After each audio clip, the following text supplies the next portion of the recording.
Good evening, ladies and gentlemen. Firstly, I'd like to make a point of clarification.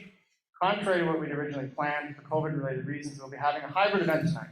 Dr. Brooke, as you can see, is joining us in person, and Dr. Wolfe from New York. That being said, the format of the event is unchanged, and we expect to have an equally engaging experience.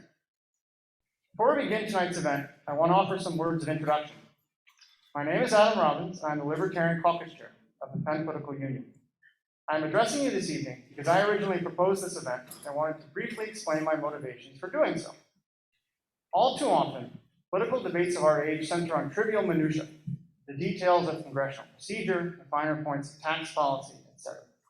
This myopia obscures the fundamental life and death issues of our time, the principles without which we cannot hope to begin the task of understanding what is wrong with our society, much less how to fix it. The debate concerning capitalism and socialism has been a major point of contention for nearly 2 centuries. Although abstract, it is not divorced from particulars. As both speakers would likely agree, this key alternative is paramount to understanding just about each and every issue facing our society today. A fundamentally more important topic can scarcely be imagined. To help us understand this question, we have with us 2 eminently qualified speakers. Arguing for capitalism, we have Dr. YARON Brooke. Dr. Brooke is the chairman of the board of the Ayn Rand Institute, hosts the YARON Brooke Show online, and has written books on the topics of finance and income inequality. Arguing for socialism, we have Dr. Richard Wolffe. Dr. Wolffe is an emeritus professor of economics at the University of Massachusetts Amherst, and is currently a visiting professor in the graduate program in international affairs at the New School in New York City. He also hosts the Economic Update with Richard Wolffe weekly show and has written numerous books on the topics of socialism, capitalism, and Marxism. As you listen to the arguments presented here tonight, I implore you in the audience to do 2 things. Firstly, I implore you to recognize the gravity of this discussion. This is not mere idle chatter. The issues being discussed tonight will influence the future course of not only our politics, but our entire civilization. Secondly, I implore you to listen to the speakers with an active mind.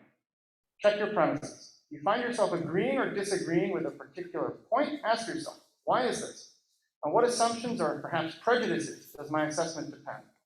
I hope many of you come away from tonight thinking differently about these issues than you did before. Before we begin, some thanks and acknowledgments are in order. First and foremost, I would like to thank Dr. Brooke and Dr. Wolffe for making time in their busy schedules to be with us this evening. I would also like to thank our co-sponsors, Penn Justice Democrats, Penn for Liberty, College Republicans, and Wharton undergraduates in public policy. Please contact us if you're interested in getting more involved with any of these organizations. Lastly, a bit about who we are and what we do. This event is hosted jointly by the Penn Political Union and the Andrea Mitchell Center for the Study of Democracy.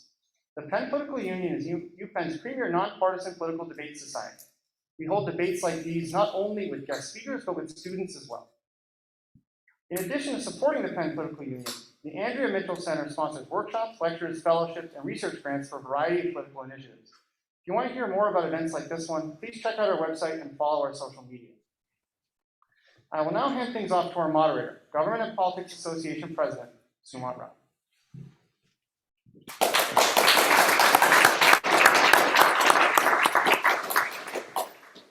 Good evening, everyone. The resolution for tonight is, should the United States embrace capitalism or socialism? In terms of the format, this debate will consist of alternating speeches by each side, along with several question and answer periods throughout, with a longer question and answer period towards the end. We have tossed a coin and determined that Dr. Wolffe will go first. Dr. Wolffe, your opening statement, you have 7 minutes, and I will inform the speakers when there's a minute left and 30 seconds left. Let me just ask a question. If I read the instructions correctly, the opening statement is 7 minutes. Is that right? Yes, sir, that's correct. Okay, good. Thank you. Let me begin by appreciating the work I know goes into having meetings like this and to sustaining organizations like those that have sponsored this event. And I congratulate those students and any faculty involved that work to make these kinds of events happen.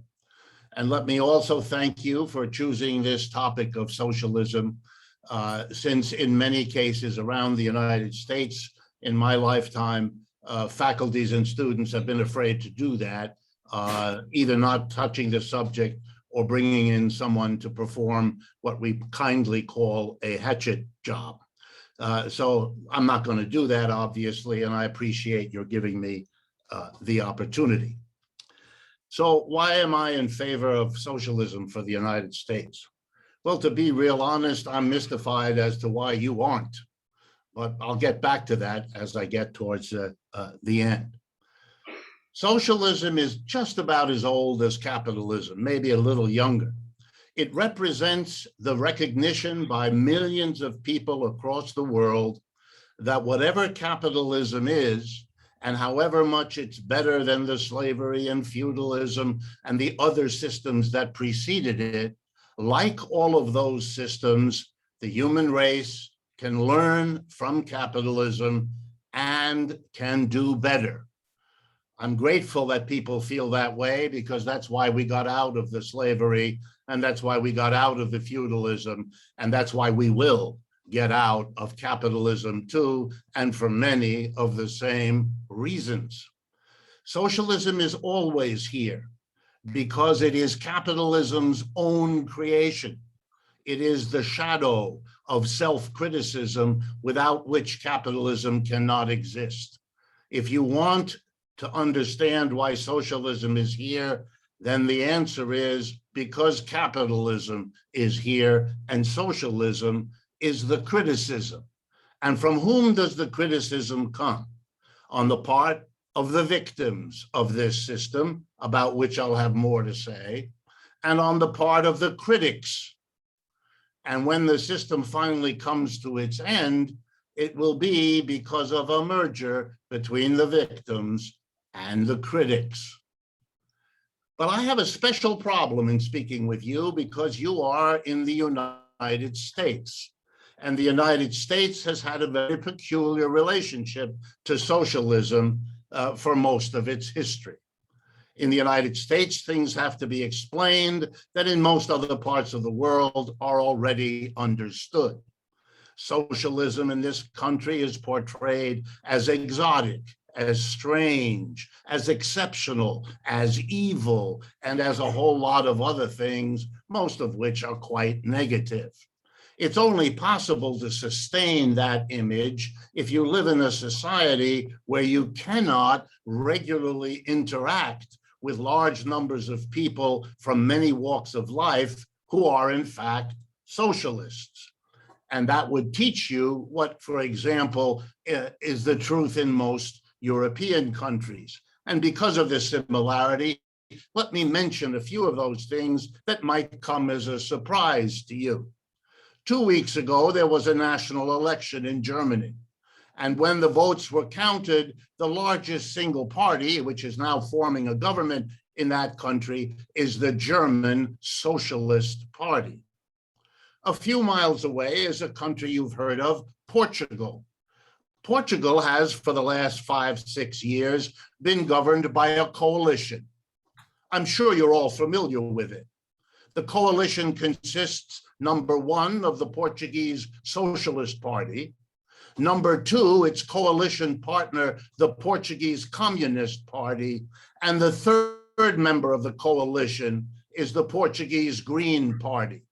And if in fact you didn't know that Portugal was governed as I've just described it to you, that's because you live in a society which is very uncomfortable about acknowledging the enormous interest in, support for, and enthusiasm for socialism all around the world, with the partial exception of the United States. And yet, that exception is changing, isn't it? And I dare say that had something to do with your decision about the topic tonight and about inviting me to address it. For the first time in 75 years, we have candidates on the ballot who don't run away from the label of socialist, who embrace it, who win victories in election after election. And there have been more every time, every year in the last 6 or 7 years. There's an interest growing in this country. And it's not a surprise. It was only a question of when. It was never a question of whether. And what would a socialism in America mean? Well, here there are two problems. I'm going to answer my own question, and then I'm going to tell you about the problem with the question and with my answer to it.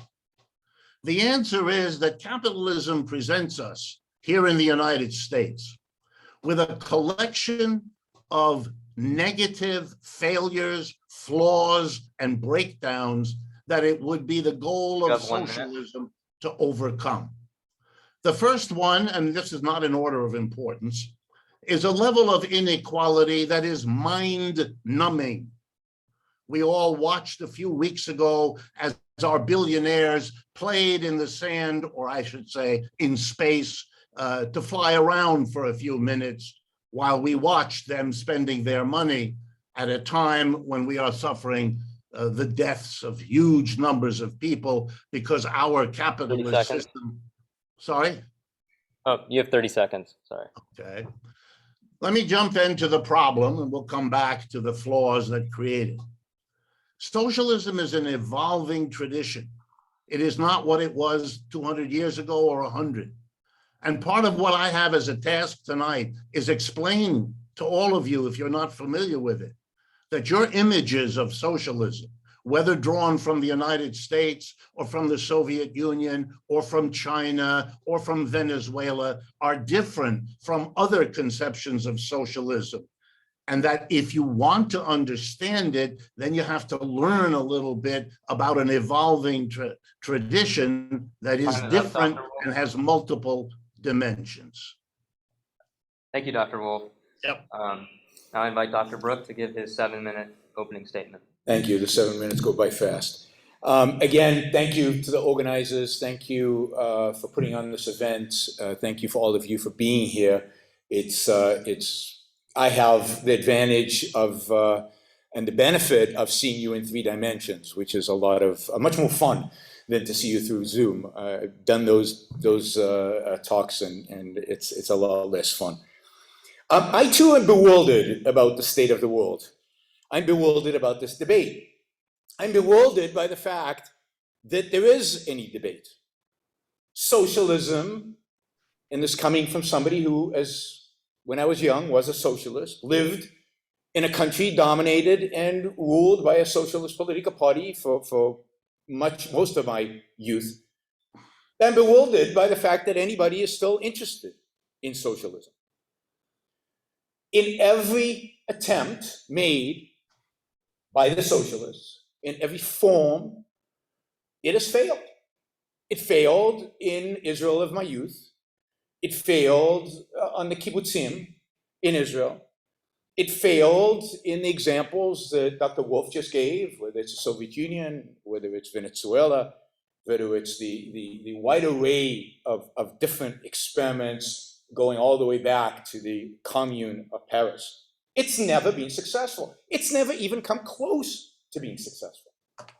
If what you mean by success is human flourishing, human success, individual human beings achieving a better life for themselves. It results not only in economic failure, it results in social failure. Maybe the best example of this is the Israeli kibbutz. I don't know how many of you know about the Israeli kibbutz, but it was a communal village, if you will, in which people lived, voted on everything, and shifted jobs, rotated jobs. The kids were raised communally. Food was made communally. Life was communal in every aspect. And all it resulted was in resentment, hatred, backstabbing. Every commune, every story of every commune ends the same way. So the idea of socialism, first of all, what is it? What is at the core of socialism? Yes, there are a lot of evolving different ways in which to implement it, but what's the heart of it? What's the core? Well, the core of it is the supremacy of the group, a group. Figure out which group, over the individual, whether it's politically, economically, and most importantly, morally.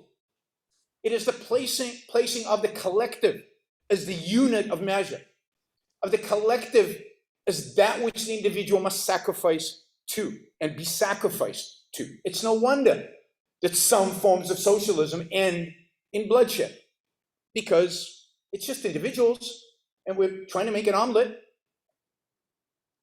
So the whole idea of socialism is the subjugation of the individual to the collective, to the group.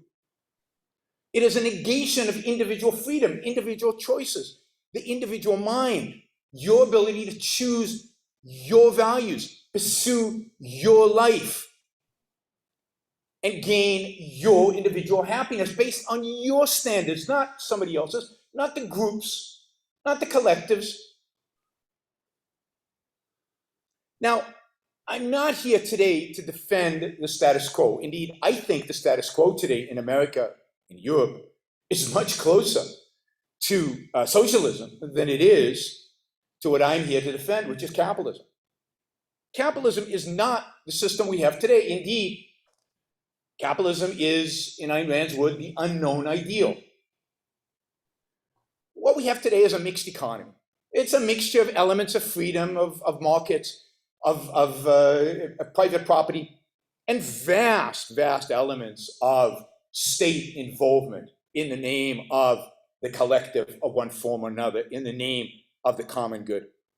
So what we have today, and all the problems that I think Dr. Wolfe would list as problems of capitalism, almost all these problems, to the extent that they are even problems, we'll get to that I think later, are not problems of capitalism per se, but are problems of a mixed economy.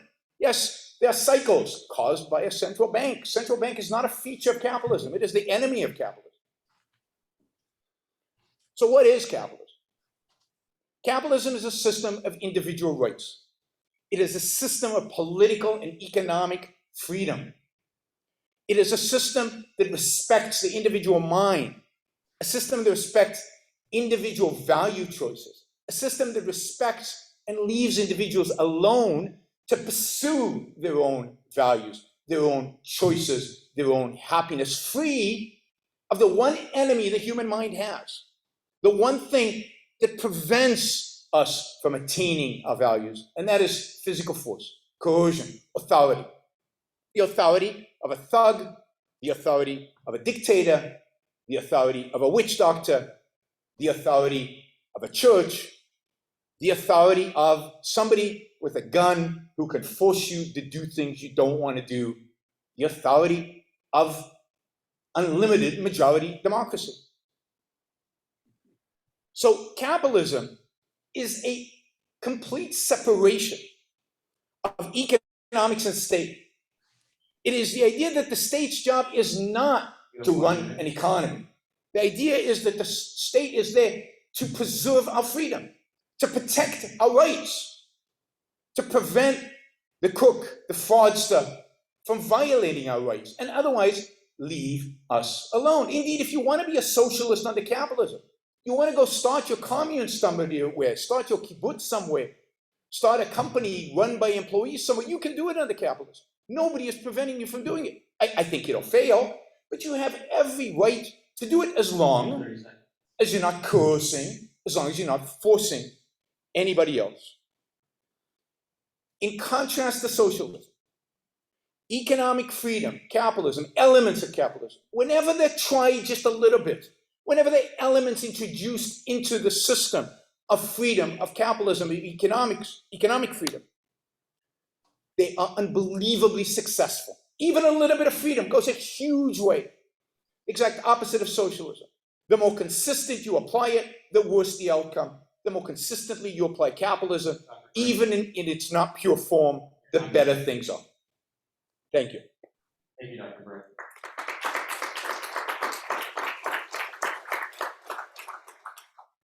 We will now move on to rebuttals from each of our speakers. They will consist of 5 minutes, and we'll start with Dr. Wolfe. Dr. Wolfe, you have 5 minutes for your rebuttal to Dr. Brooke's opening statement. Okay, let me pick up on a couple of points and focus on those. I really have no idea what the word success means, given its use in the last few minutes.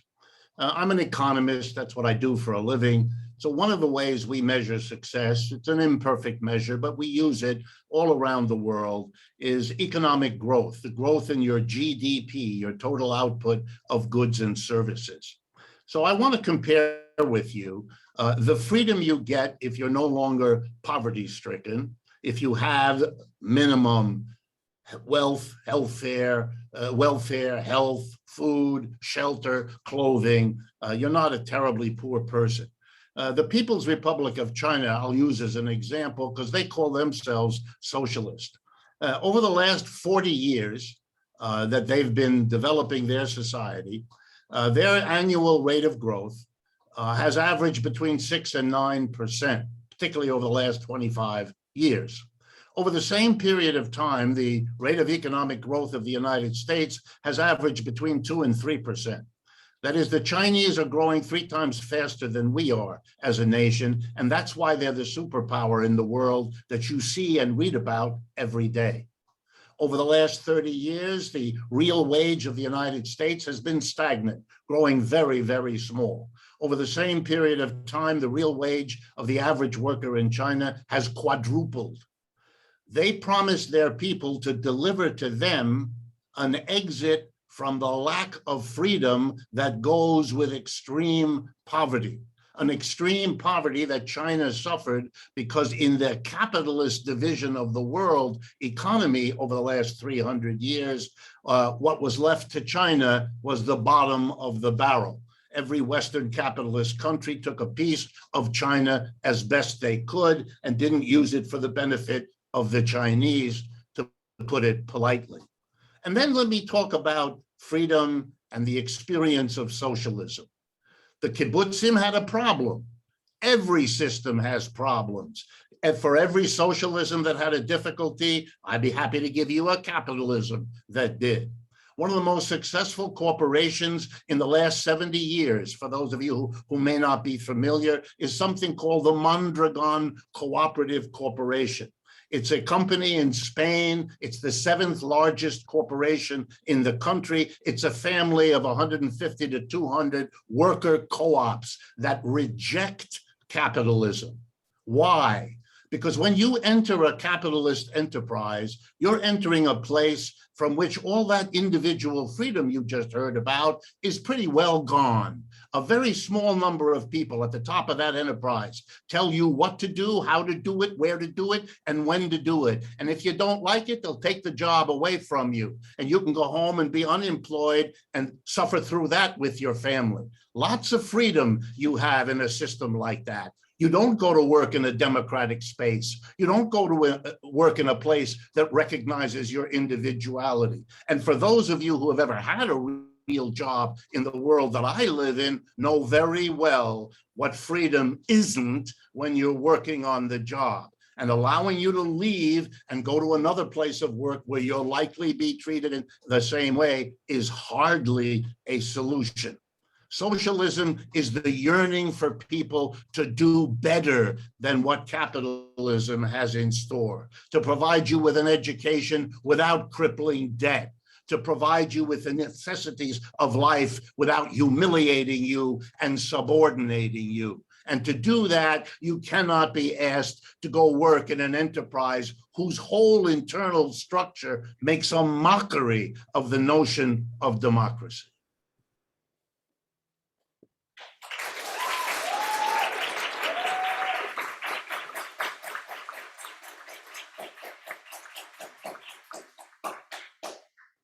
Dr. Wolfe. We'll now go on to Dr. Brooks, 5-minute rebuttal. Look, it is absolutely true that it is a disgrace, the rate of growth in the United States as being so pathetic. It has. And the reason for that is the lack of capitalism in this country. The fact that it is so controlled, so regulated, so much redistribution of wealth, so little role for the private sector in this country that economic growth is stilted. But to associate China's growth with socialism is bizarre. China grew when it liberalized whole regions of its geography, whole areas which were left free to have wage laborers, free to build corporations, free to build businesses. Alibaba is not owned by the employees, although now, of course, because it's against socialism, It's being crushed by the central government. The successful businesses in China, the ones that are responsible for the economic growth, the ones that are responsible for the exports, are all pseudo-private companies that behave like private companies in a relatively free economy. There are many businessmen in the United States who claim that in China they can do business with less regulations than they can in the United States of America. So to posit China over the last 40 years and to ignore China when it was truly socialist and where tens of millions of people died of starvation. I'll give you one short story because I think it indicates a lot, even though it's going to eat up most of my 5 minutes. How did China go from a position of starvation to a position in which it can actually feed its population? Well, there was a little village, and I've got its name here. If somebody asks me in a Q&A, I can pull up the name of the village. It's in my notes. This little village in 1978 decided, because they were starving, because they had communal farms, and everything was grown for the party and for the community, and there was no private property, they decided to create private property. They had a document in which they assigned different pieces of land to different families. And within a year, they were growing 4 or 5 times more than they had grown as a communal farm. And they were scared because they knew the communists would come down and they would probably shoot them all. And luckily for them, at that point, Deng Xiaoping decided to be a pragmatist and not to insist on communal farming, on socialism in farming. And he said, wait a minute, this is amazing. You mean if they divide these plots up into private property, food production goes up 4 to 5x? Maybe we can repeat this in other villages. And slowly this idea of private property, of employees and employers, of owners, spread through China, and production of food went through the roof. A country that was starving its people was suddenly feeding them and more. So no, China is no example. It's not an example of capitalism. Again, it's a mixed economy, but with the balance of some socialist elements, and the growth is all happening. If you look at the numbers, the growth is all happening in the private sector. Look, the state of the world today sucks, to put it in technical terms. It's not a good situation where we just went through COVID, we went through a financial crisis. It's been a bad time for a lot of young people. The solution to that is not to go backwards in terms of economic success. The solution is to go forward. The solution is to look for a system that can enhance our lives, that can make our lives better. Better, what I mean by better? Living longer, fewer children dying, having more wealth, getting a greater education. Compare the somewhat partially capitalist world with any other world, socialist or otherwise, in terms of success over the last 70 years. That is success. So we should reject today's system. But to move towards socialism is suicide. And it's unoriginal. If you want to be a radical, if you want to be somebody who thinks differently, who thinks outside of the box, don't be a socialist. People have been socialists the last 150 years to no avail. The veil was pretty destructive. Be a capitalist. Embrace an idea that is new, that is radical, and that is actually focused on individual human well-being, flourishing, freedom, happiness, success. Thank you.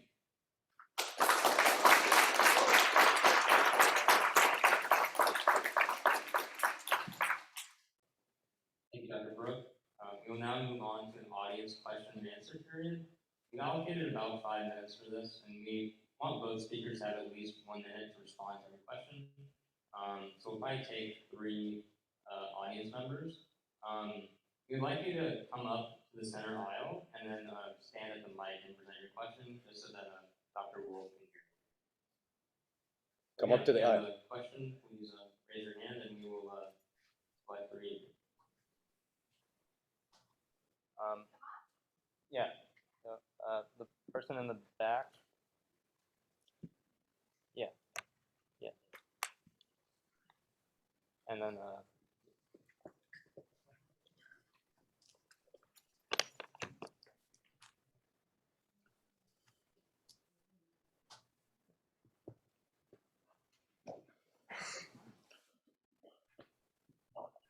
What's this? All right, so I can go ahead? Yeah. All right, great. Thank you. Thank you to the debaters. So we heard a lot of high-level issues. I would like to hear, just because of the chatterboxes that were behind me commenting a little bit, I think it might be helpful to know some of the fundamentals of the difference between a market economy and a command economy. I was wondering if Professor Wolfe would mind talking about how a socialist system, whereas it's more about control versus voluntary value creation, how that's a benefit to the individual.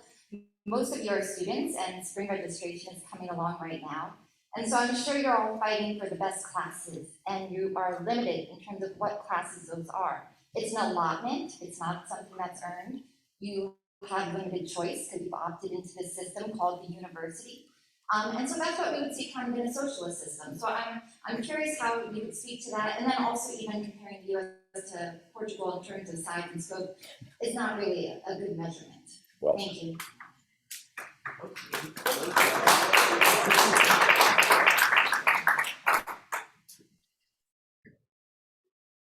Well, someone will have to rephrase it because that was not, I couldn't hear what the young lady was saying. So someone will have to repeat the core of it. Otherwise I can't respond simply because I could not hear what it is she had to say. I think she was asking how a social system would actually work. That's the simplest way I could put it, I think. Is that right? Well, again, this might be then my chance to explain what the differences are among the socialists. Because for anyone to speak of socialism in the singular is either misleading you intentionally or is based on ignorance. Socialism has evolved. It has learned from its own mistakes, and it has learned from the change of time.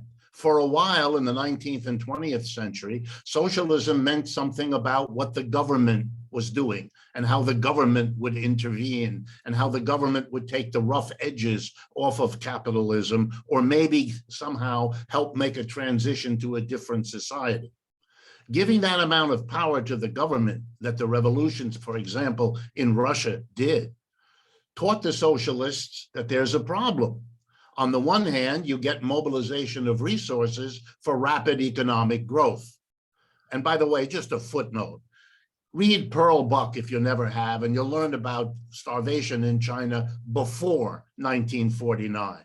But to accuse the government since then, as if they had some special lease on starvation, is an extraordinary reading of history that I don't find recognizable. And I've done a lot of work on what happened in China. We don't live in the same universe to listen to that kind of talk. One of the reactions of socialists to the experiences they've learned from has been to focus on a different location as the goal of socialism. Socialism in the 21st century has a different focus from what it had before. And if you don't pay attention, you don't know. Let me finish, please. Yeah, this is a really important point. Let me let my 30 seconds won't intrude too badly on anybody else. The focus now is on the transformation of the workplace to make it a democratic place, one person, one vote, where we all together decide what to produce, how to produce, where to produce, and what to do with the output. We don't allow a tiny minority of owners, investors, boards of directors to dictate, because that's what they do, what is done with the labor, the brains, and the muscles of the vast majority of people. The radical democratization of the workplace is the key focus of socialism that's rising in the world today. And it has to be at least acknowledged before you collapse a changed relationship into something old that you want to excoriate. And if indeed we're going to tout capitalism versus socialism as socialism being an old idea, capitalism predates it by a good bit. So to celebrate capitalism makes you in love with something even older than any socialism that exists on this earth. Dr. Wolfe. Yeah, just to compensate, we'll give Dr. Brooke an extra amount of time to respond to this question. Yeah, so I'll just say this idea of democracy in the workplace is bizarre.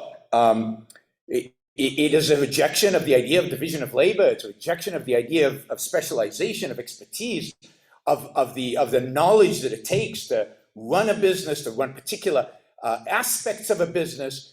We don't have democracy in science. Science is not decided. Truth is not decided democratically. We don't have democracy in families. We don't have democracy in marriage. We don't have democracy in sex. The group doesn't decide for me what values I should pursue, what I should and shouldn't do. Now, if you want to start a business in which employees get a vote on everything, do it. See how long it lasts. I mean, this is just one more form of socialism which is going to fail. Again, it's very similar to the kibbutz. The kibbutz, to a large extent, ran exactly this way. And today in Israel, there are no kibbutzim. None of them has survived. Not a single one. Because it is economically, morally, socially abhorrent. And it doesn't work. So, I mean, if anybody's ever worked in a company beyond just at the lowest level, if you've actually advanced, if you've been a manager, if you've shadowed a CEO around for a day, you know that the kind of decisions that have to be made cannot reasonably in any world be made in a democratic process. And the only result of such a thing would be a complete destruction of that business. It goes nowhere. It is completely divorced from the actual world in which we live. Now, yes, there is one corporation in Spain. Every debate I've ever done was the socialists. They bring us this one corporation in Spain. Yes, it's the 7th biggest in Spain. If you ranked it in America, it would be not very high, right? Thank you, Dr. Brooke. Yeah, I would ask the speakers both to try to restrict your answers to 1 minute just so that other people can ask questions. And then for the remaining 2 people who need to ask questions, if you could please ask it from this mic, Dr. Brooke and I will just step away. We just want to make sure Dr. Wolfe can hear the questions. Thank you. It's a great pleasure to meet you both. Get close to the mic. It's a great pleasure to meet you both, and you both, I see, claim that China's rapid growth in recent years has been attributable to your system. And I know, Dr. Brooke, you mentioned how in the past China's issues were stemmed from socialism. I was wondering if you guys would talk about how your or your opponent's system has played a role in China's recent issues with economic inequality and its egregious human rights violations. Thank you. Anybody you want to start off? Are you asking anybody specific? Well, I guess it's your turn to start. Okay, it's my turn to start, so I'll start. China's egregious human rights violation are completely consistent with the human rights violations that have been part of the Chinese Communist Party's history for a long, long time. It was the Chinese Communist Party that sent the tanks into Tiananmen Square to kill who knows how many thousands of students fighting to liberate themselves. It was Mao Zedong, and yes, I will hold Mao Zedong responsible for the famines of the 1960s and 1970s. I will hold him responsible for the deaths of the Cultural Revolution. Absolutely, he is responsible. It's blood on his hands and anybody who supports the Maoist agenda. So human rights violations are clearly a consequence of socialism, of the Communist Party. You might not want to call it socialism anymore. It's not the new socialism, but it's still socialism. As to the inequality, I mean, somebody should ask me a question about inequality. Why is inequality a problem? I still don't understand. We're unequal. We're different. Thank you, Dr. Brooke.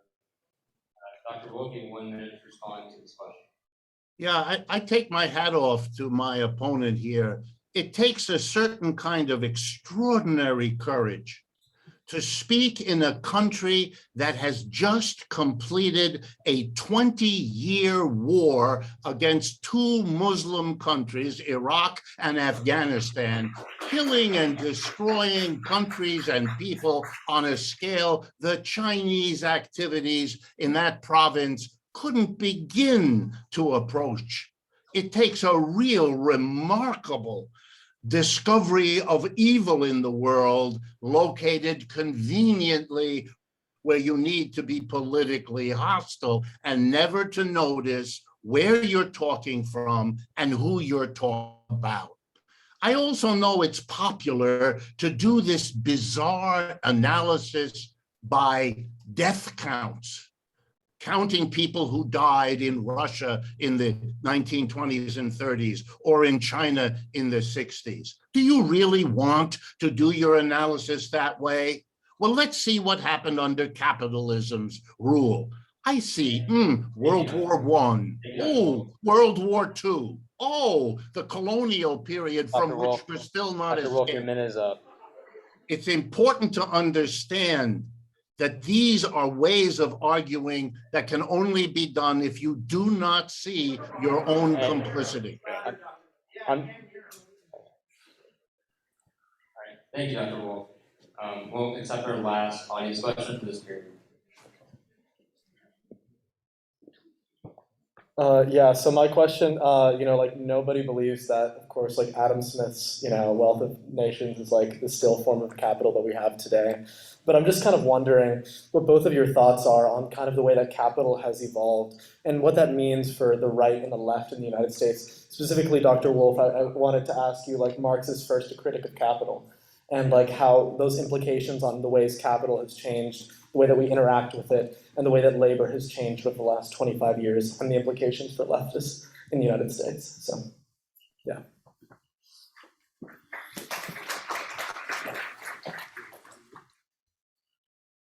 Who goes first here? I think your question was for you, so. Oh, okay. Before you begin, Dr. Wolf, if you could just speak closer to your computer. Some of the people in the back of the room are having trouble hearing you, so we just want to make sure your audio comes through clearly.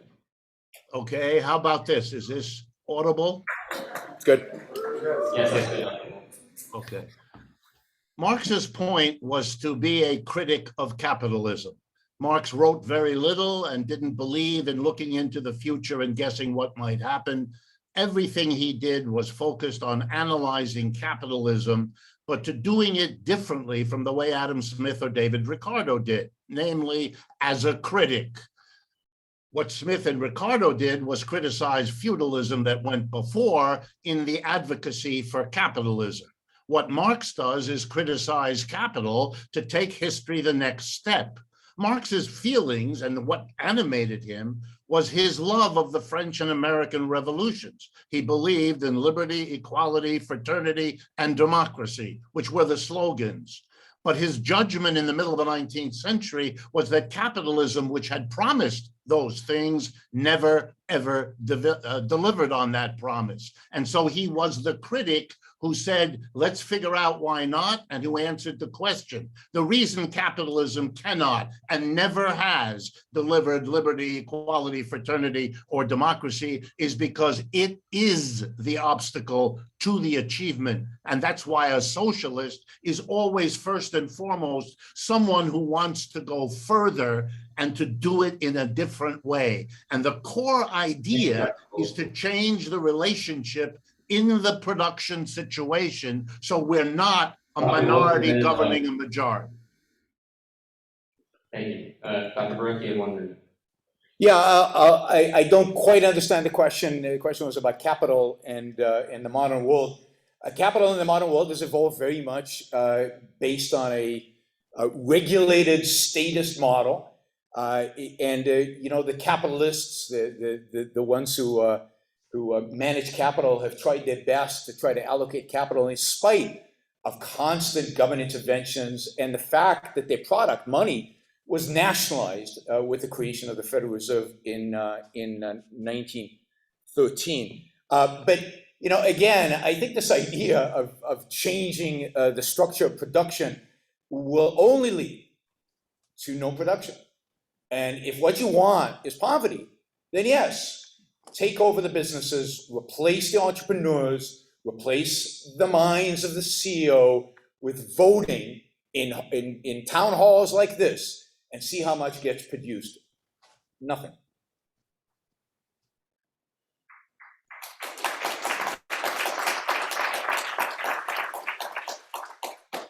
Thank you, Dr. Brooke. That will conclude this question and answer period. We have 2 more. But first, we have another round of 5-minute rebuttals from both of our speakers. We'll start with Dr. Wolfe for a 5-minute statement. Okay, because my counterpart here thought that only Mondragon is listed, let me give you a couple more examples, since even the most cursory study of worker co-ops around the world will indicate to you that they exist in virtually every country on this planet, and often in huge numbers. I'll pick one for you. Around the area of Bologna in Italy is a province called Emilia-Romagna. In that province, 40% of all enterprises are worker co-ops. It's been that way for decades. They wouldn't have it any other way because these are stunningly successful businesses. Mondragon is important because over its 70 years, it had to compete with capitalist, top-down, hierarchical, undemocratic workplaces, and it outcompeted them, eventually absorbing them to become the 7th largest corporation. That's why it's important. 2 American corporations pay Mondragon to allow their scientists to learn from them. One is General Motors, the other one is Microsoft.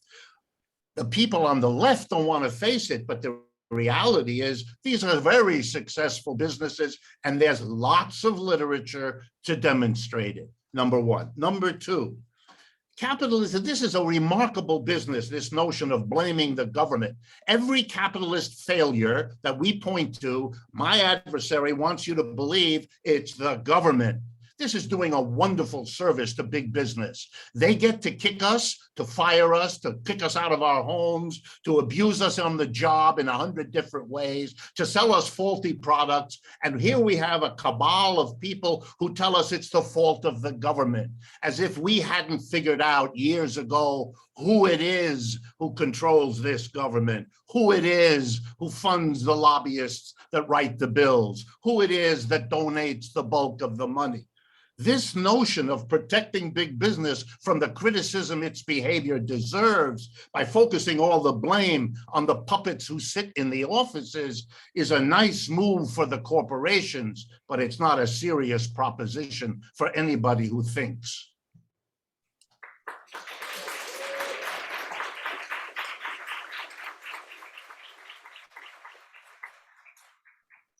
Thank you, Dr. Wolfe. We'll now go to Dr. Brooks rebuttal. You have 5 minutes. Cronyism, we're going to agree, is an awful thing. It's terrible. But what is the solution to cronyism? More democracy? No, of course not. The solution to cronyism is to get the government out of the business of economics. The reason cronyism exists is because you've given a bunch of politicians power over our lives. You've given a bunch of politicians power over businesses. Businesses are going to, if they can, they're going to try to influence their power. They do everywhere.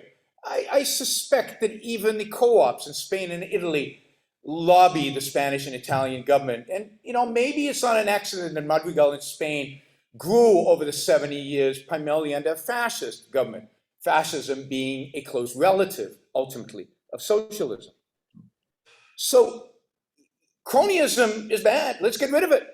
We get rid of it by making politicians impotent, by taking away the power of politicians over our lives, over the lives of businesses, over the choices and decisions of production.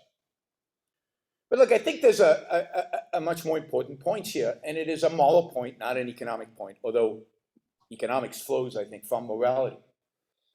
And that is the fundamental question of who does your life belong to?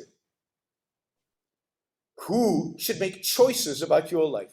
If you want to be an entrepreneur and go out, or if you want to be a worker and you want to get a salary and do something else in the rest of your time, or if you want to join a commune, who gets to make that decision? Do you make that decision? That's what freedom means. You being able to make a decision, start a company, become an employee. And by the way, I find it funny about all these big businesses firing everybody. I don't know how many of you have ever worked in Silicon Valley. I fear very few of you. But in Silicon Valley, it's the employees that are firing the companies all the time. People are job hopping all the time to get higher and higher salaries and do better and better. That's the beauty of a semi-even capitalist economy. But do you get those choices? Do you get to make decisions for yourself? Or does some central planner, or does the group, in the case of a democratic company, get to make decisions for you? And what's the group, do you think, going to decide if they don't like you about your salary next year? Because they're going to decide.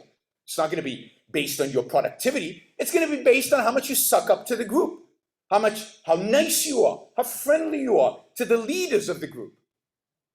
So the entire system is built on, the entire socialist system in all its forms, I recognize the wide variety of socialist forms, all of them are based on one principle.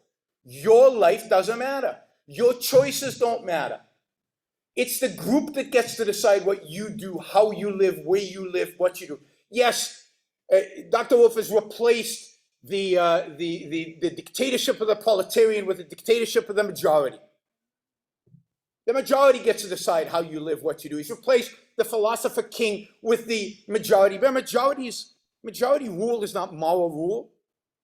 Pure democracy is rule of the mob. Pure democracy is placing the group above the individual. It's denying the minority a right. And this is why the founders of this country were so critical of democracy, so critical of Athenian-like democracy, which kills Socrates, of the idea that the majority should dictate the minority. And this is why we have a Bill of Rights, to protect minorities. And what's the smallest minority in the world? The individual.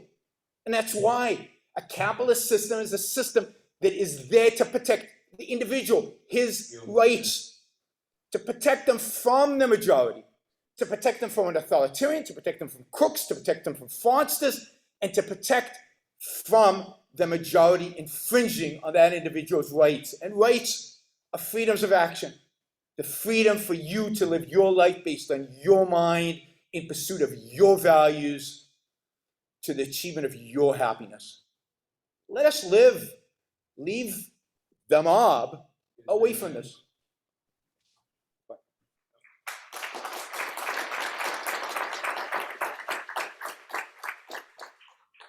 Thank you, Dr. Brooke. We will now move on to another audience question and answer period. And have the same format as the last one. Could you guys help two people?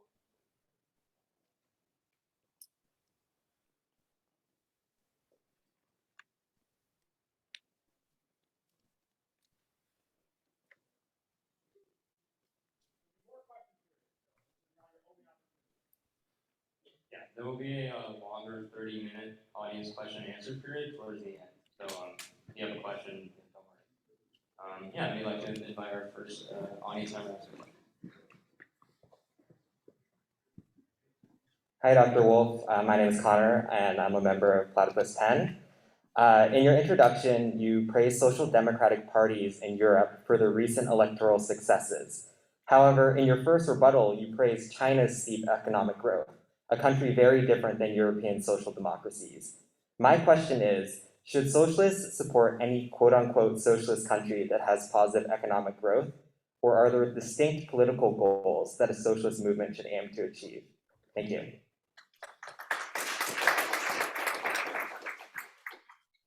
Anyone who spends time thinking about different societies and who's a reasonable human being will come up with a number of indices. It would be strange to have one or even two. It would be like going to a doctor who simply takes your temperature, tells you you're fine because it's 98.6, and sends you home. You know you need a new doctor. You need someone who uses a variety of measures and a variety of indices. So of course, socialists of all different kinds use a variety of indices. But if you want to talk, as apparently some of us do, about individual freedom, then ask yourself how it helped your freedom to have to go into debt to get a college degree, a debt that you will carry for the rest of your life. What a crazy capitalism that puts your income and the cost of an education in such a relationship that you have to go into lifelong debt, and we know what it's costing. Of course, you can blame the government because we have a theory here that blames everything that's unfortunate about capitalism on the government so that the capitalism can still escape the responsibility that it ought to have. Social democracy in Europe has one index. China has a different. I'm not sure it makes much sense to apply the standards of one to the other, but both of them have gone a long way in changing the conditions of the capitalism they inherited. Thank you. It is truly amusing to hear student debt blamed on capitalism. You know, there are three prices in the US economy that have gone up nonstop. education, housing, and healthcare. All student debt. Who do you owe the student debt to, by the way? Who do you get the student debt from? Banks? Private banks? Is there private sector involved? No. 100% of student debt today is to the government. If you forget, Obama basically nationalized the whole student debt. You are paying your student debt, the interest payments to the government. Healthcare. Healthcare in the United States is close to 60% government run. 60 cents of every dollar is spent by the government on healthcare. And finally, housing. Well, we all know the degree to which local governments, in this case, control the supply of housing and create an artificial shortages. So every other price in the economy, almost every other price in the economy, is declining, particularly in those areas where the government has had relatively hands-off, like technology. Prices are plummeting. It's only in the areas where the government is hands-on, aggressively hands-on, where prices only go up. Markets reduce prices, increase quality, always.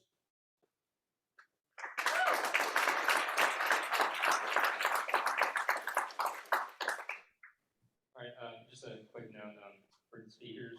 If I cut you off during a question, feel free to expand on it in the rebuttal. Expand on it. Yeah, sorry. Hi, so this question is for Dr. Brooke. Freedom and success have been major points of this debate, and I'm sure we'd all agree that happiness is, integral to those two ideas, freedom and success. So, considering that, how would you explain that compared to other social democratic countries, I won't call them socialists, but countries that adopt more socialist policies like France, Sweden, Norway, Finland, the United States has higher mental illness rates, overall lower quality of life by pretty much all metrics, and lower health outcomes. How would you explain that?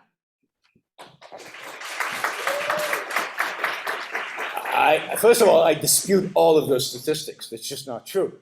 The French, certainly the French, they live in smaller houses, drive smaller cars, have smaller lives than Americans do. They make a lot less money. They have a lot less wealth. And when you are sick and you have a little bit of money, you don't go to France to get treated. You get on a plane and you come to Mayo Clinic, which is what Berlusconi and pretty much any political leader in Europe does when they get sick. They don't go to France. They don't go even to Germany, which is significantly better healthcare than France is. But look, I'm not here to defend the American system. The American system, as I said originally, is no good. The American system is way too socialist. It's has way too much government involvement in it. We would be much happier, much richer, much wealthier. We'd have 1,000 times better healthcare if it was privatized. If the government got out of the business of healthcare and actually allowed, the little bit of private sector healthcare that we have in the United States today provides 70% of all the innovations around the world. It provides almost all in every aspect of healthcare. Can I go on to Dr. Wolff's response? I think the statistics brought forward by the young lady are spot on. I have no idea what my adversary here is talking about. The United States spends a larger share of its GDP on healthcare than any other of the countries in Europe by a wide margin, even though they have a greater degree of state support for health insurance for everybody from birth to death. And let me assure you, if you ever want to look at a statistic that might interest you, my family is French, so you'll understand my response. The number of Americans who go to France to enjoy the quality of life there dwarfs by an order of magnitude the reverse flow. And you might think about why that is.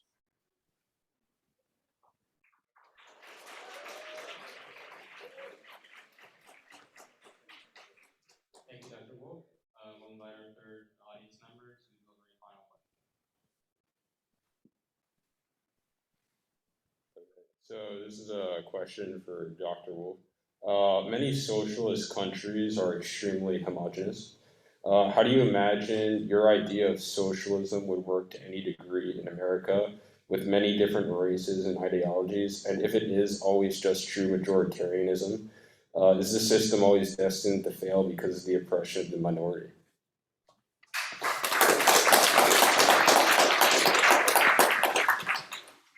Well, you know, many of the countries that have made experiments in socialism have not been whatever exactly you might mean by homogeneous. They've had to deal with all kinds of ethnic, religious, regional minorities.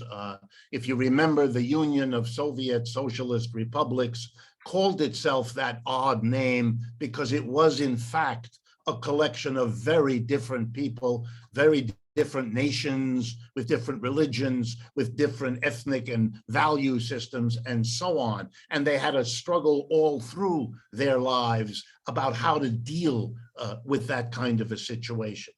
No, socialism is not some panacea that solves all problems. That's a caricature. It's not serious. Socialism, it's a little bit like slavery. You get rid of slavery because it's valuable to make people free. You don't imagine that with slavery gone, all of our other problems have disappeared. It's the same with capitalism. We got to get rid of a system that organizes itself for the control by a very small minority of employers who have absurd power over the mass of the majority, which have to be sustained in that unequal situation by being endlessly regaled with stories about their individual choices, which of course they can't make because of the structure of the system that constrains them. That's the issue.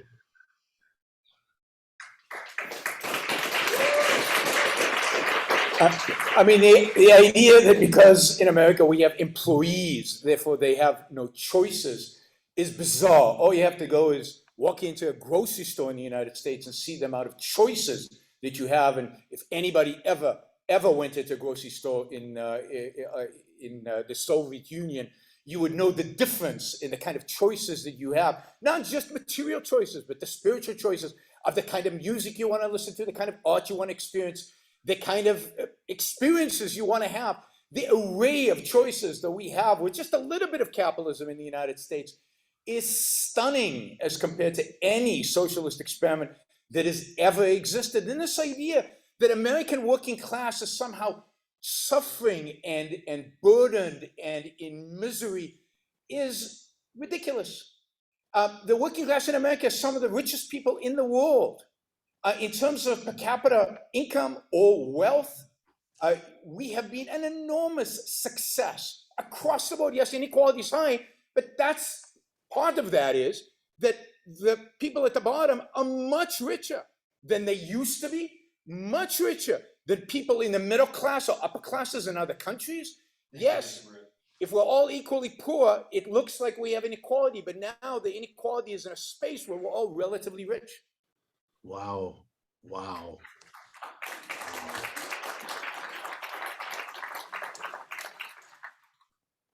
Thank you to all the audience members for asking wonderful questions. We'll now move on to our last rebuttal period.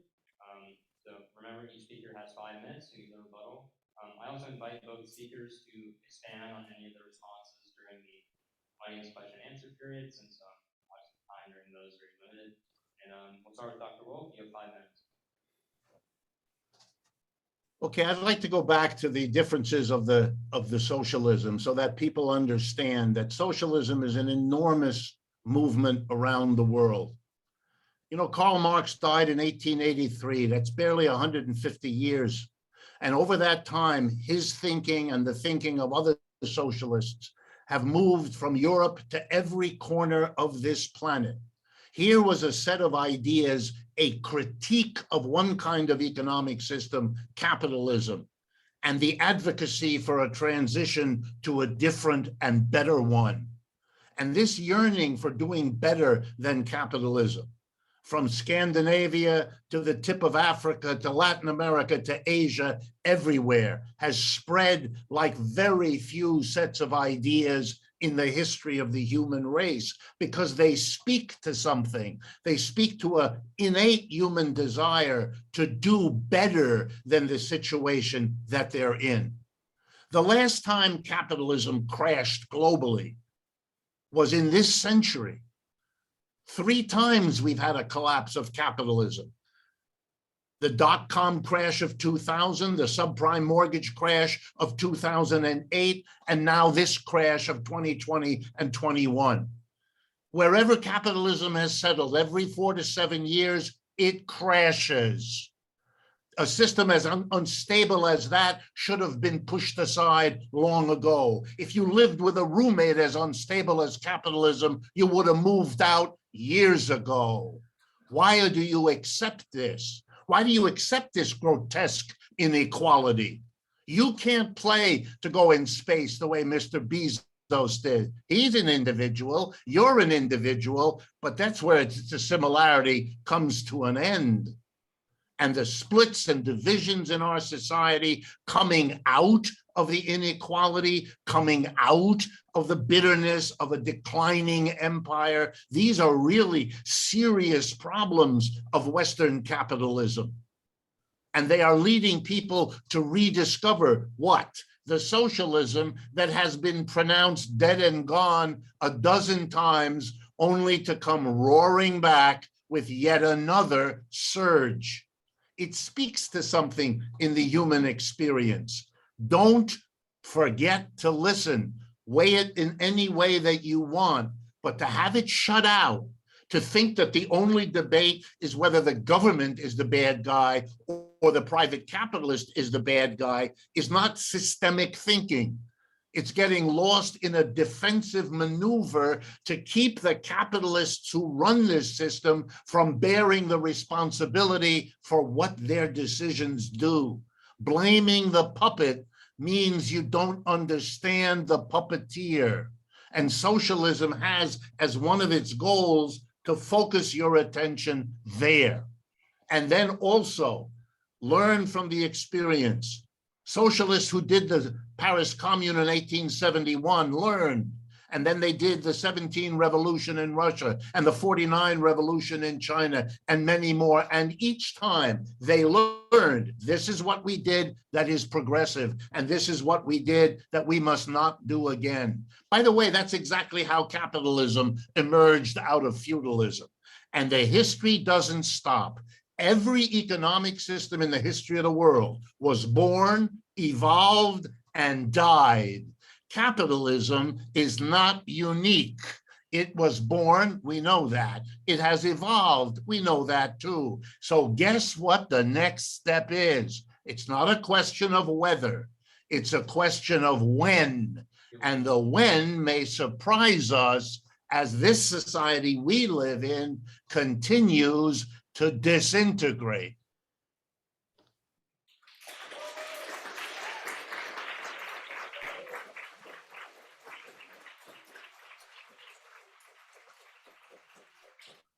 So I'm going to agree with my opponent on 2 points. One is we are disintegrating. I agree. Socialism is on the rise in the United States and the rest of the world. I fear for your generation if you have to live through its victory. It will be a disaster, as it has always been and will always be. It is a system that negates and goes against human nature, negates and goes against the very essence of what it means to be an individual human being. It is immoral and therefore unsustainable. And the body count is not an accident, but a necessary consequence. And yes, I'm willing to do the body count, because no system in human history has killed more of its own people than socialism has. And I agree too that any system that collapses every 4 to 7 years is a system we should trash.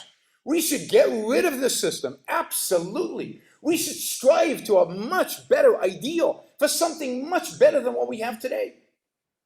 But it is economic ignorance not to attribute the dot-com bubble burst to the Federal Reserve's expansion of the money supply and flooding the market. Knowingly, irrational exuberance, Alan Greenspan told us.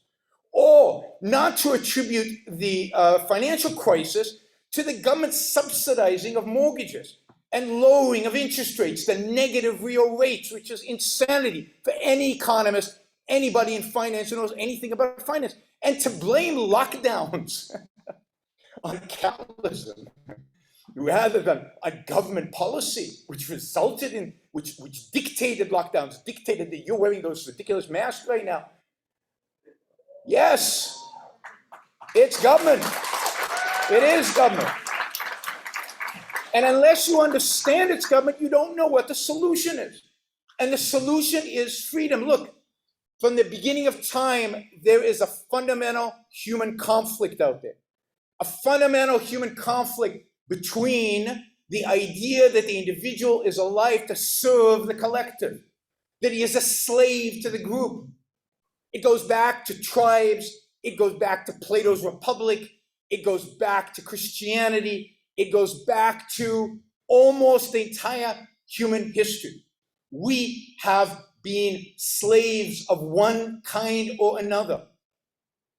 And it's only in a brief period of time, the last 200 or so years, where we have recognized the value of the individual, where we've recognized that the individual is what matters, not the group. The groups are just collections of individuals. This is the great achievement of the Enlightenment. And to ridicule it and to minimize it is absurd. This is the greatest intellectual era short of Greece in human history. It's the discovery of the individual and the role of reason in the individual's life. The importance of your ability to think freely, free of authority, free of the group, free of people dictating to you what you can and cannot think, can and cannot say, can and cannot do. Capitalism is a manifestation of that freedom, which doesn't exist today. Capitalism doesn't exist today. That freedom doesn't exist today. You want to start a business, you have to get permission. You want to put a product out there into the market, you have to get permission. You want to make, Jeff Bezos went to Mars. Yeah, when you guys invent something like Amazon and work your butt off for 40 years doing Amazon, you can go to space too. But until then, you won't. When you build, create, change people's lives, change the world, then you can benefit from those changes. But to sit here and demand, I want to be like Jeff Bezos, but you're not. You're not his equal. The fact is that we have different abilities, different intelligence levels, different degree of diligence, different work habits, different levels of productiveness, different levels of honesty, different levels of morality.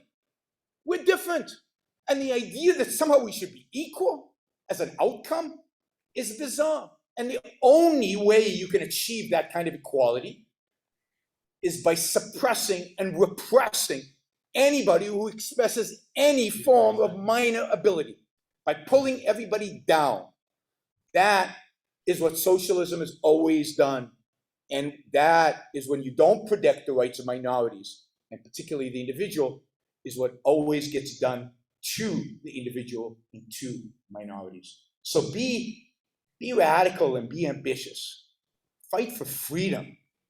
Fight for capitalism, real capitalism, not the nonsense we have today, the mixed economy we have today. Thank you.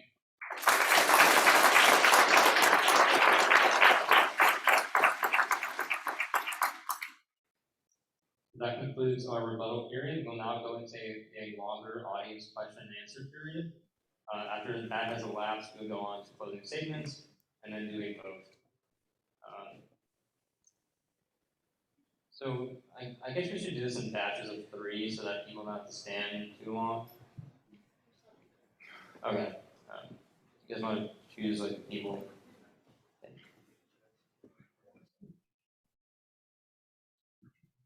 People line up here.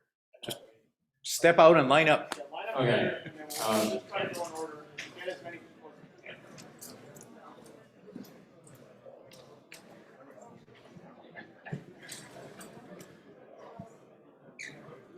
we can. It's a long line.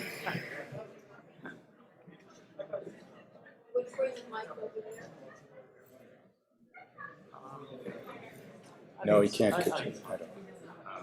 All right, come on. This question and answer period will last 25 minutes, and then we'll go to closing statements. So yeah, I'd like to invite our first audience members. Sure. Can you hear me? Yep. Okay. I have a question for Dr. Wolff, although I'll try to bring in Brooke, Professor Brooke as well. What do you take of Marx's critique of co-ops? You mentioned a lot about co-ops today as a kind of principle of socialism. Marx has a famous critique, the poverty of philosophy. where he says that the socialist principle of equality is really no more than a reflection of the factory, which already overcomes differences and levels people down. In other words, what Marx is saying is that socialism is a reflection of capitalism.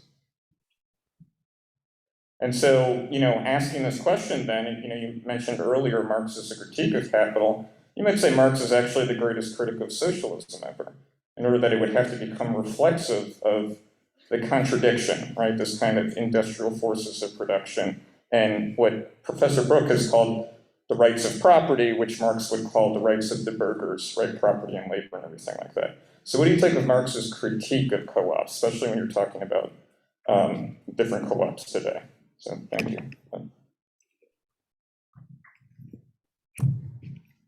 When Marx was writing, there were already different kinds of co-ops. So you have to be careful to understand what he was criticizing, which kind of co-ops. For example, in the United States today, we have food co-ops where you can be a consumer and a member. That's a completely different thing from a worker co-op where the workers together run the enterprise. Marx's point in that critique was this, that the revolution against capitalism requires the organization and mobilization of the employees, the direct people hired by the employer class. They've got to stop it. You can't withdraw into another formation and be able to make the revolution at the time that he was living in the way that capitalism was at that time developing. And that was his point. It wasn't a critique of socialism. It was a critique of seeing the co-op at that moment as a way out of a confrontation that, in Marx's view at that time, under those conditions, had to be fought out directly between the employees on the one hand and the employer class on the other. And it goes to the earlier point that Marx was there trying to get it clear that the worker in the workplace, in the factory, in the office, and the store is systematically denied his or her individuality in order to generate profits for somebody else. And that limitation on individuality was the critique of capitalism. Yeah, I mean, Marx was wrong in terms of his critique of capitalism and in terms of his critique of individuality. Indeed, it is only capitalism that has created individuality and choices for the vast numbers of workers who used to be subsistence farmers, used to have a life expectancy of well under 40, used to have child mortality rates where half the children were dead before the age of 10. Suddenly, capitalism raised the standard of living, made possible for all those workers to have choices, provided them with employment that provided them with income several times higher than what they made as farmers or as blacksmiths or as workers in feudal times or in any other system that existed in human history. We haven't talked about the massive benefits during the 19th century that capitalism created in this country, all over Europe, anywhere that adapted even a little bit of it. The rise in the standard of living and quality of life, and the increase in individual choices that indeed capitalism makes possible for individuals for the first time in human history. Funny, it was an argument I made in the beginning about China that you didn't like, that you now resuscitate in order to celebrate capitalism. It's a bizarre kind of switcheroo. You might want to rethink that. Thank you, Dr. Wolff.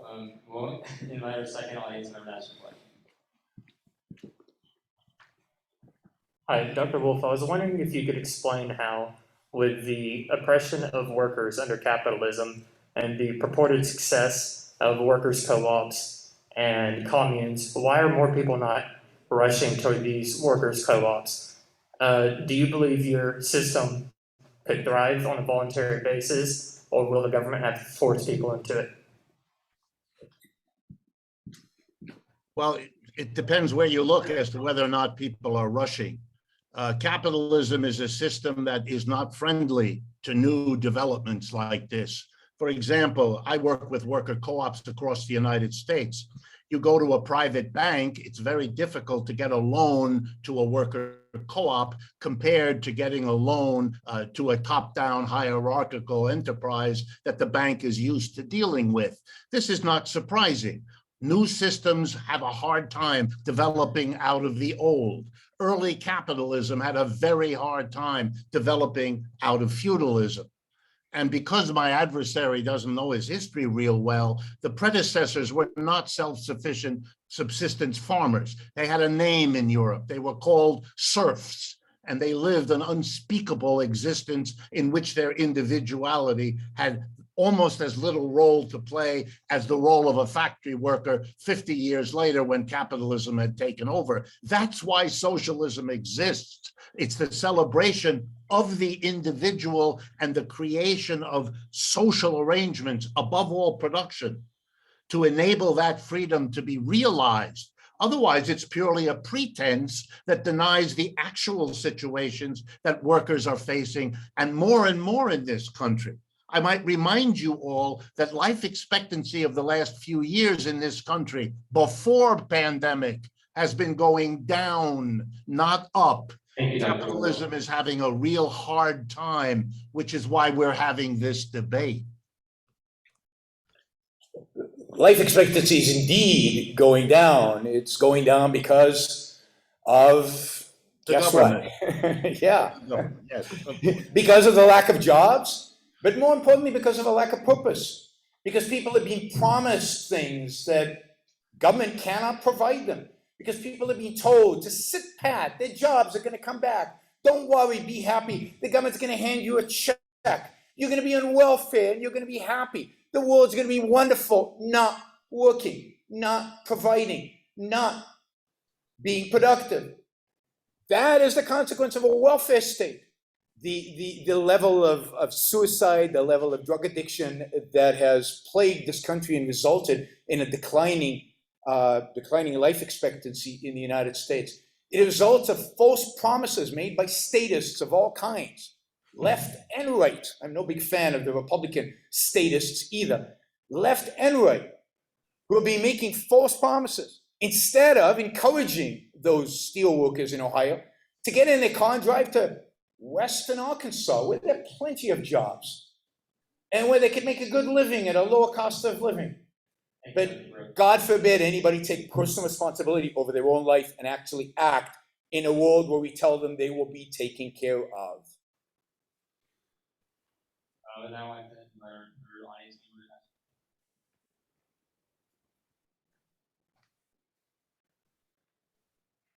So across the entire political spectrum of the nation, I think both parties would agree that public education needs to be deeply reformed.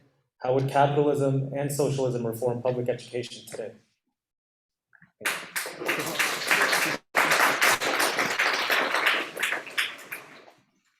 I've spent my adult life as a professor in the American academic system, and partly in private institutions and partly in public institutions. And for me, the decline is obvious, severe, and very depressing. And the way I would describe what capitalism is doing to the university, it is teaching the university to model itself after a corporation. Indeed, I spent a good bit of my life at Yale University, which is governed by something called the Yale Corporation. They even wanted the name as well as the reality. And in these universities, a tiny administration, a tiny percent of the people involved, smaller in number than the faculty, much smaller in number than the students, and smaller in number than the staff, make all the key decisions.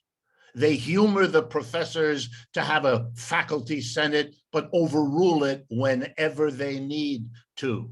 It is a replication of the capitalist enterprises organization, when what it could be and what it should be and what the early universities in Europe that started the whole idea once were collections of teachers who gathered together with collections of students and tried in a very, very interesting way to produce a collective learning experience, radically different from what capitalism has done to the university. So under political system of capitalism, there's nothing preventing a bunch of professors and a bunch of students forming such a collective learning experience. Let them compete with Yale and let's see who provides the better education. But the solution to the decline in public education is to privatize it. It's to get rid of the last remnants of government involvement in education. Indeed, the situation today is horrific. And it is horrific primarily for the poorest among us. It is the poor who suffer the most from public education, so-called public education. Really, it should be called government education. What don't we have in education? No innovation, no competition, no progress, no change. We have unions dominated by teachers' unions. We've been told by the socialists that unions are wonderful. Look what a mess the teachers' unions have made of public education in America. They've destroyed it. But public education is a contradiction in term. Education should be private throughout. You don't mail an important letter using the post office because the government runs it. You use private companies like FedEx and UPS. Why do you send your kids to the post office to get educated every day? Thank you, Dr. Brooke.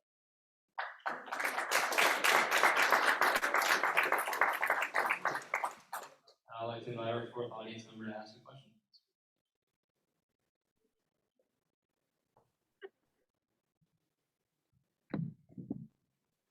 This is a question primarily for Dr. Wolff. When you mentioned capitalism today, you mentioned things like the war in Afghanistan or lobbyists, whereas the capitalism that Professor Brooke mentions is, as he put it, an unknown ideal. So it seems to me that there is a contradiction where you blame wars on capitalism when it's actually governments that carry it out, or lobbyists that are trying to influence the government. Moreover, I was wondering how feasible do you think it would be under the equal outcomes of socialism, for example, taking the example of Jeff Bezos, if not everyone is able to have a rocket ship to go to space, is no one supposed to go to space? And if so, how do you maintain motivation in a socialist society to make it progress? Thank you.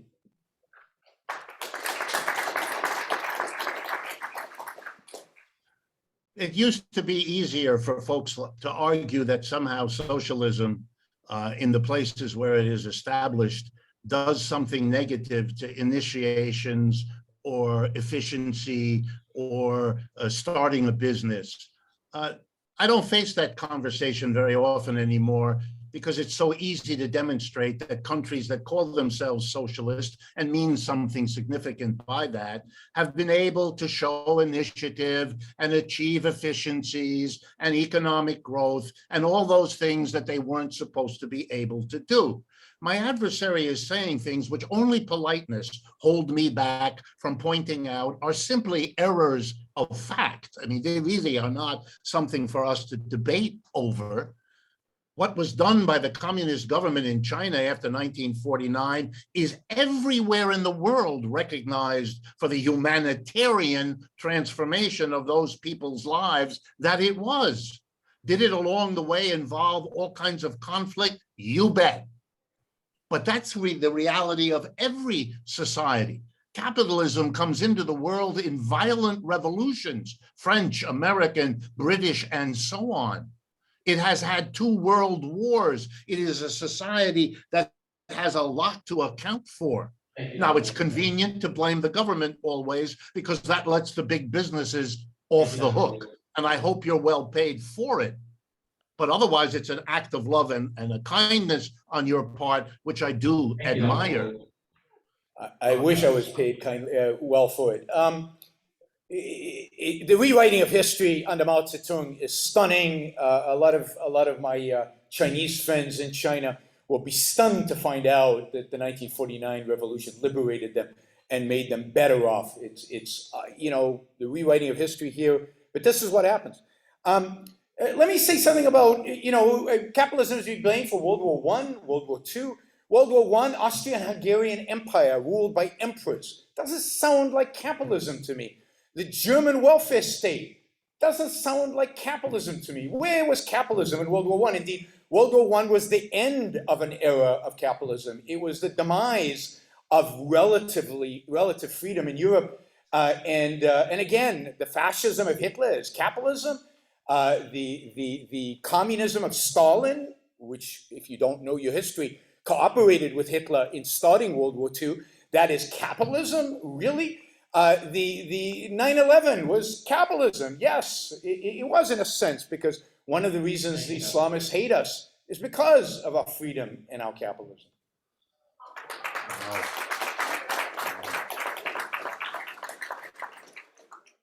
Yeah, I'd like to invite our next audience members to ask questions to speakers. Also, just for the audience, members asking questions, please limit your questions to 1 to 2 sentences, just so that we can get through more people. Oh, okay. You have No, 25 questions. I just wanted to point out, I have a question, but I just wanted to point out, set the setting for anyone who's reading or like watching that we're in, what is it, like University City, gentrification, all those good things. And I believe that the word poor has only come up like twice. Once in Dr. Brooks' 2 questions ago, rebuttal. So I just wanted to point that out, because this is an issue about capitalism and socialism, and I think those who are actually at the bottom would really like to know like what you guys are thinking. And I don't see any of them here.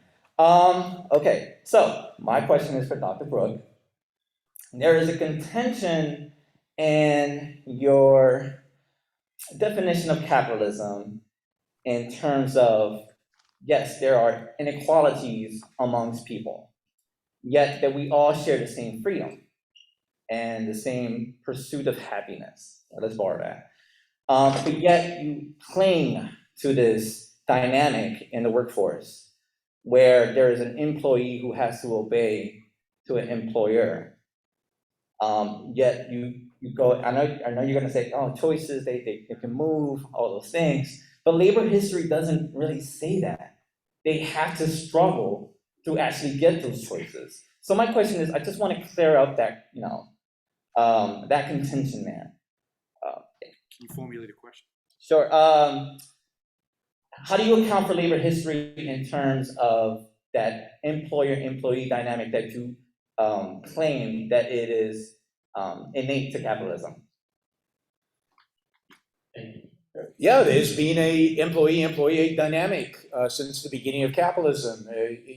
As my opponent has mentioned, capitalism evolves, and an understanding of that relationship of employee-employer evolved from long weekdays and low productivity as capital was invested, as productivity increased, the number of hours worked declined, the number of children worked left the factory because they weren't productive anymore. So capitalism, as capital was invested, as productivity increased, its relationship with labor changed, and it became much more beneficial in a sense of time off, in a sense of, and yes, there is a struggle. Nobody denies that sometimes you have to stand up to get a raise. Yeah, you should walk into your boss's office and say, I want a raise, and if not, I'm leaving. And sometimes you as labor have to do that. There is negotiations. That's completely natural in an evolution of a system. So it's the higher wages, the lower number of hours, the fact that children don't work anymore, all of those are consequences of the fact that productivity of labor has increased dramatically and therefore fewer workers are needed. Well, I remain astounded by the different universes we live in. Capitalists and capitalism have stood against every single advance of the working class. You had to fight to get the working day from 16 to 14 hours, then from 14 to 12 to 10 to 8. We celebrate May Day around the world, not in the United States, because it was the time that the 8-hour day was finally won. Capitalists have never given anything to workers. If the productivity went up, the capitalists clapped and took it as profits. The irony of ironies is that the capitalists who stood in the way of every single gain my opponent mentioned now want us to give them credit for the fact that the workers forced it in strikes and upheavals and revolutions. But you can't have it both ways. It's very clear who's opposing a rising minimum wage in the United States over the last 10 years and who isn't. It's very clear where the capitalist employer class stands on all these issues. And then to turn around and think we're so bereft of historical awareness that we're going to give them credit for what was fought for and died for by generations of workers' struggle. Wow, you have to rewrite history with an extraordinary pen to come up with that.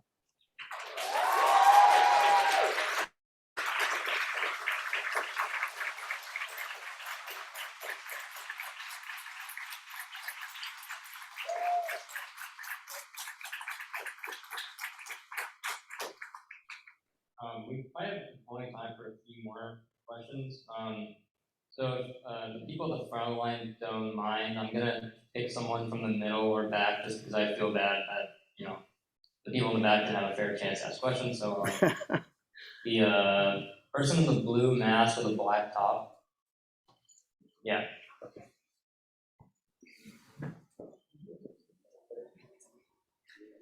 Okay, where should I? Okay, hi everyone. I have a question for Dr. Brooke. So I'm an international student. I was born and raised in Italy, and I grew up in a system where I received a public education from first grade until like the end of my university years. And I'm also a first generation student, so I come from, like, I'm the first person to graduate in my family, and I was able to graduate just because I was given state support, basically, and I never had to pay one single cent, and I was given like economical support to, you know, study, especially during university years. And so I was wondering, how do you feel that state intervention and the distribution of resources, in my case, would have been too much? And, you know, like, yeah, because one of the things that you said is that, you know, like, one of the problems of a social democratic system is, you know, excessive state intervention. And a related question is, how do you feel that my education or education of a person like me coming from the peripheries, from an uneducated family, underprivileged and so on, would look like in the society that you are advocating for? And I would like to specify this, I'm not talking about the United States, that, as you said, are excessively socialist and give too much state support already.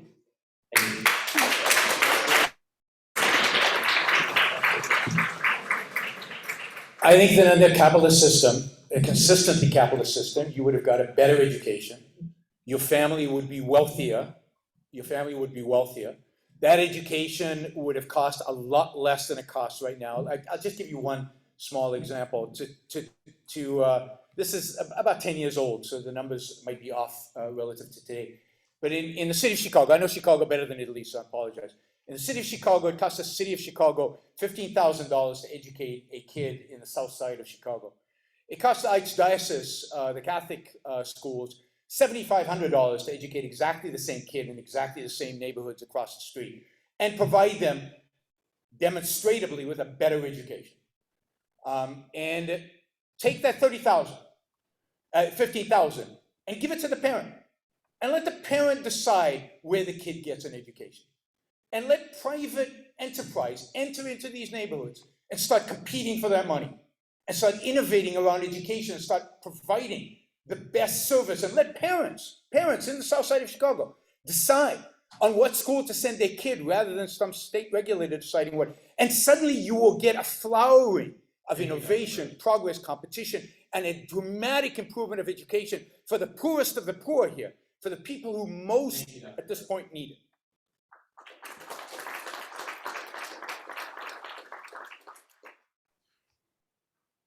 Is it possible for me to respond or not?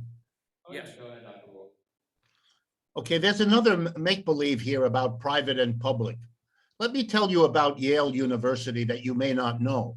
It loves to represent itself as a private university, but it isn't. The largest single source of revenue for Yale University are grants from the United States government.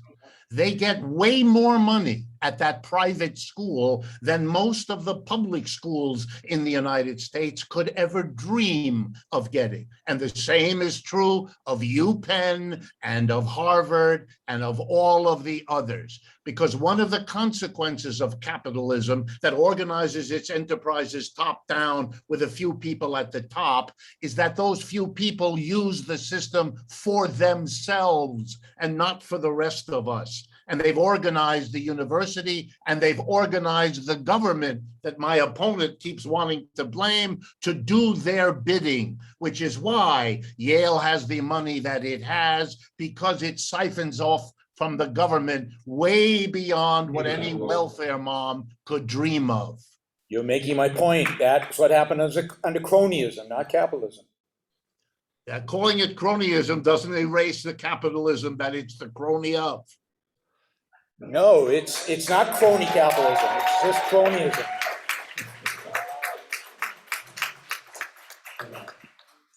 So we only have time for one more question. So yeah, let's take the person at the front of the line first. Sorry to everyone who had to stay in line. Limited time. So hello, I have a quick question for Dr. Richard Wolff. So it sounds to me like one of the biggest arguments against socialism is that like the masses of the people are not qualified to run a successful business. And so if you bring democracy to the workplace, suddenly you'll have all these people who are not trained to run a successful business, running the business. So I think that issue kind of shows itself when it comes to things like setting salaries or hourly wages. So I was wondering if you could comment on like the details of what democracy in the workplace would look like and why you think the workers should have a say in how to run the business. Yeah.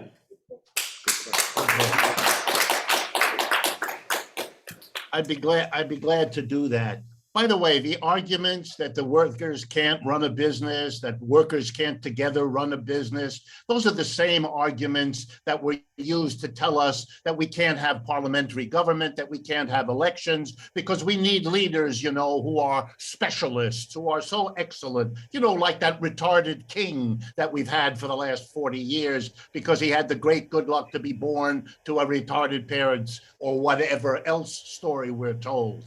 It's an insult to human beings. When workers get together to run a co-op, and we have thousands of examples across the world right now, they're not stupid. They know that some people have skills in one area more than another, and they accommodate that in a variety of ways. What they don't do is allow some people to lord it over others because of the structure that gives them the place to do that. They rotate functions. So if you're in a leadership position now, you'll be in a non-leadership position later, which is a very good guarantee that you don't abuse the positions that every capitalist in power has always done. So yeah, a worker co-op uses the belief in the democracy of each individual to make an informed decision together and believe in it, and the resulting enterprises are as or more efficient than any capitalist enterprise. I mean, the ignorance of how a business runs is stunning. I mean, this isn't how business works. I mean, yes, let's vote on the shape of the iPhone. Let's figure out how the iPhone should be constructed based on, let's rotate positions between programmer, janitor, and CEO of Apple. That'll work really well. It's stunning. We live in a complex technological society, and we think we can vote on things, and we think we can rotate jobs like we did on a kibbutz. It's exactly, I mean, everything that is being described functioned on a kibbutz in Israel, and it failed. It could never competed. It was subsidized by government from day one. Before the state of Israel, it was subsidized by rich Jews from overseas. It has never been a model that has succeeded. It can't, because it denies the nature of specialization. It denies the advantages of nature of the division of labor. It denies the fact that we have different capabilities, different abilities, different skill sets, and provide different contributions to the productive venture. And this denial is destructive.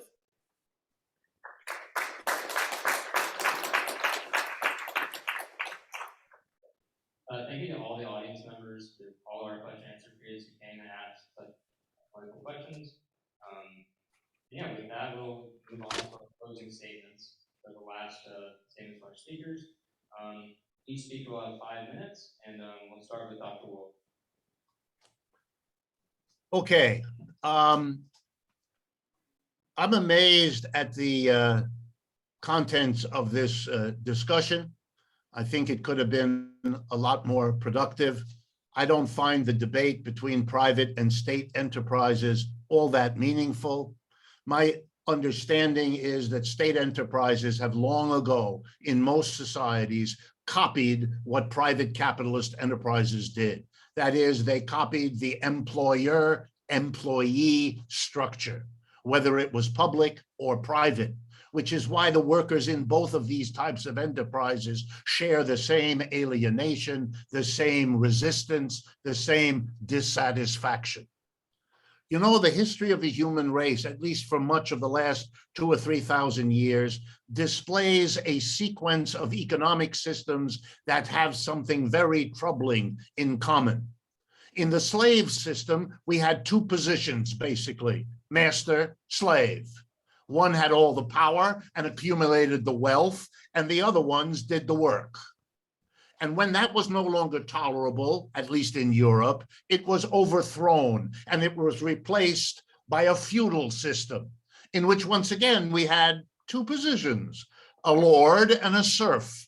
And the lord were few and the serf were many. And the lord had the power and the wealth, and the serfs did the work until they couldn't stand it and they made revolutions, and we had capitalism. And when capitalism arrived, it promised something.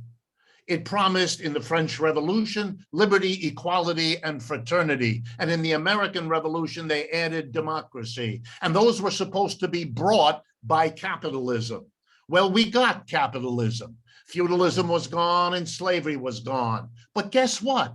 Capitalism, which made big promises, didn't deliver. And Marx figured out why. Because they had replaced the master slave and the lord serf with the employer and the employee. Notice the parallel. A tiny minority are employers. They gather the wealth and power, and the employees, the vast majority, do the work. As long as you organize your economic system that way, liberty, equality, fraternity, and democracy are going to be dreams you have unless and until you realize them by making the social change that was at the root of all of the earlier ones, namely to finally have a social and economic system that wasn't broken into a minority that run the show and the rest of us that are squeezed spectators. And the way to do that is to bring the democracy home into the economy. Because it was never there, the political democracy we had was formalistic and hollow and inadequate as we know it to be. The solution is to bring democracy to the workplace, to tap all of the skills that are now not tapped because we don't educate, we don't recognize, we don't respect, and we don't value the vast majority of people who are, after all, merely employees. Capitalism doesn't recognize the individual. It disrespects the individual at every turn. And that, in the end, will be one of the major reasons the transition to socialism, which you now see around you, will likely succeed.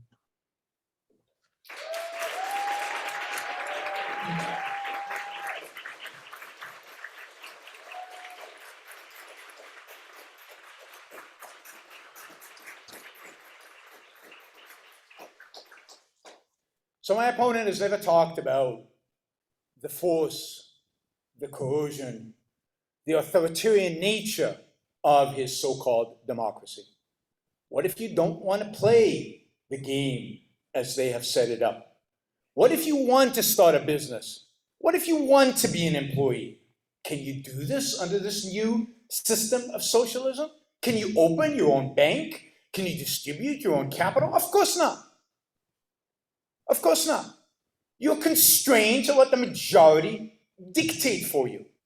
We've replaced the lord of the manor with the mob. The mob will decide on what job you have, what your salary should be. The majority will decide on what you get to do and not do, what job you rotate into or not. Maybe on who you marry, like in Plato's Republic. Why not? Since all wisdom lies in the majority under democracy. Coercion is an essential element of socialism. You cannot manifest it. You cannot bring it into reality without coercing people into doing things they don't want to do. Maybe some do, but some people will not want to do it. And this is the exact opposite of capitalism, which is the system not that exists today. Imagine, have a little bit of imagination. Imagine a system in which there is no cronyism because the government is too small and insignificant in terms of its economic involvement to give you anything. Imagine a world in which you can choose. You want to start a co-op, you can start a co-op. You want to start a kibbutz, you can go voluntarily as long as you don't force anybody. You can do it. And you can suffer the consequences of those choices. You want to start an Amazon and you want to be employed by Amazon? You can do that too. You want to go to the moon? Raise the capital, make the money, go to the moon. It's up to you. You get to make decisions free of coercion, of authority. And you get to benefit from the consequences if it goes well, and you get to suffer the consequences when it goes badly. It's your personal life, your personal responsibility. Live it. Don't live it for the sake of some collective and common good. Live it for your sake. Figure out what your values are. Figure out how you want to live. And hopefully you're still in a political system which allows you to manifest those values, allows you to strive, to act, to pursue your values. Somebody mentioned, let me also say, it seems to me such a poverty of imagination to imagine a world where you could divide everybody into two groups, employees and employers. Bizarre. How many employers become employees? How many employees become employers? How many people have multiple jobs? How many people start multiple companies but then become employees or start as employees, learn the skill, figure out how to do it, and then start a business? We have an opportunity under the capitalism, and we live in a mixed economy today, so the capitalism would be 10 times greater. We have an opportunity to do so many things with our life. What a poverty of thinking.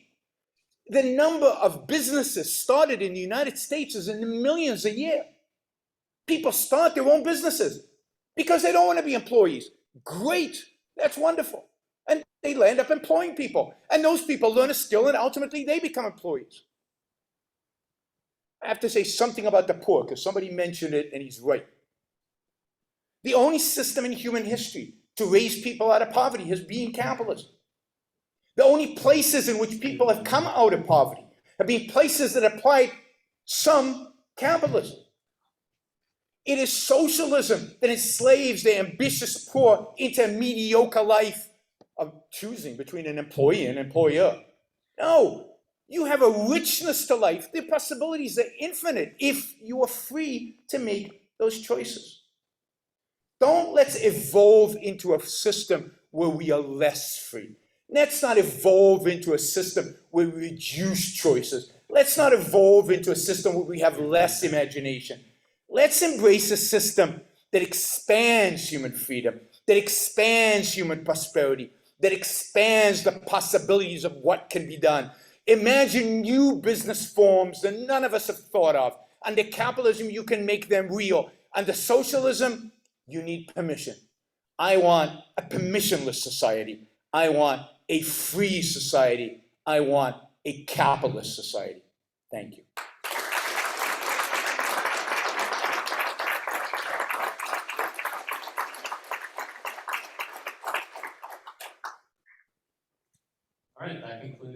closing statements. First of all, I'd just like to thank both of our speakers, Dr. Wolfe and Dr. Brooke. Dr. Brooke for making it out in person, Dr. Wolfe for joining us from New York. It was a pleasure to have both of you, and I'd like to give you guys a round of applause.